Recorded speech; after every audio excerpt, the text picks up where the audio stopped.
नमस्कार दोस्तों, मैं हूँ राजेश और आप देख रहे हैं राजेश एजुकेशन 7। तो शुरू करते हैं दोस्तों आज अपना नया सेशन पर्यायवाची शब्द। आज हम कुछ महत्वपूर्ण पर्यायवाची शब्दों के बारे में चर्चा करेंगे। तो सबसे पहले देखते हैं सुंदर। सुंदर का मतलब होता है एक तो रमणीक होता है, दूसरा मनोहर होता है। लेकिन ये दोनों तो आपको याद है, मुझे पता है, लेकिन दो शब्द और हमें याद करने। पहला है चारु और दूसरा है रम्य, और दो दूसरे हो जाएंगे रमणीक और मनोहर। तो चार हो जाएंगे हमारे सुंदर के, ठीक है। उसके बाद देखते हैं शशांक। शशांक कहते हैं चांद को, कहते हैं चंद्र, कहते हैं शशि, कहते हैं कलानाथ, कहते हैं कलाओं को धारण करने वाला। निशाकर कहते हैं निशा, रात को करने वाला राकापति, ठीक है। रात का पति राकापति। सुधांशु, राकेश और तारकेश्वर, ये चांद के पर्यायवाची शब्द हैं। अब देखते हैं नैसर्गिक। नैसर्गिक का मतलब होता है प्राकृतिक, जो हमें प्रकृति से प्राप्त हो, प्राकृतिक है, स्वाभाविक है, वास्तविक है, यह है। उसके बाद हम देखते हैं जीव।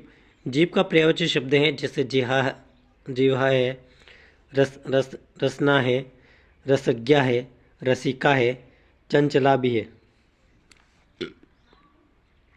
उसके बाद देखते हैं हाय, ठीक है। हाथ का है, हाथ को हम हस्त कहते हैं, पानी कहते हैं, कर कहते हैं, बाहु कहते हैं। हस्त और पानी तो आपको याद है, लेकिन कर और बाहु भी याद रखना है। क्या क्या कहते हैं?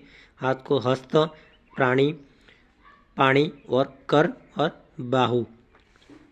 उसके बाद देखते हैं सरस्वती। ये आपको याद ही होगा सरस्वती के, लेकिन एक बार रिवाइज कर लेते हैं क्योंकि हमें दो ही याद है, ज़्यादा याद नहीं है, इसलिए। कौन कौन से याद है आपको? भारती याद है, शारदा याद है। उसके बाद वीणा को धारण करने वाली, ठीक है, दोनों हाथों से, तो वीणा पाणी भी कहते हैं, गिरा भी कहते हैं, निधात्री भी कहते हैं, वागेश्वरी भी कहते हैं। ये सरस्वती के पर्यायवाची शब्द हैं। सबसे महत्वपूर्ण अपना है वो है समुद्र, ठीक है। समुद्र में कौन कौन से? पयोधी, ठीक है, ये तो जल के हैं। पयो दी लगाने से समुद्र के बन जाए, जैसे पयोधी, जल में दी लगा दिया जलधि, वारी में जल का लगा दिया वारिधि, सिंधु, पयोनिधि, ठीक है, और निरनिधि। उसके बाद है तुरंग। तुरंग यानी होता है घोड़ा, जैसे आप तुरंग भी बोल सकते हैं, बाजी भी बोल सकते हैं। तो घोड़े के कौन कौन से? बाजी है, गोटक है, घोड़ा है, रविसूत है भी कहते हैं। घोड़े के कौन कौन से? एक बार दोबारा याद कर लेना, क्योंकि ज़्यादातर घोड़े के बच्चों को याद ही नहीं है। जैसे कौन है? बाजी, गोटक, घोड़ा, रविसूत, तुरंग, ठीक है। उसके बाद देखते हैं मछली। मछली को मत्स्य कहते हैं, पुराणों में मत्स्य कहते हैं, ठीक है। और मीना जनजाति मीन कहती है, सपरी भी कहते हैं इसको, और जश भी कहते हैं। अंतिम देखते हैं शेर। शेर को क्या कहते हैं? केसरी कहते हैं, नाहर कहते हैं, मृगराज कहते हैं, व्याघ्र कहते हैं, सिंह कहते हैं, हरि कहते हैं, वनराज कहते हैं।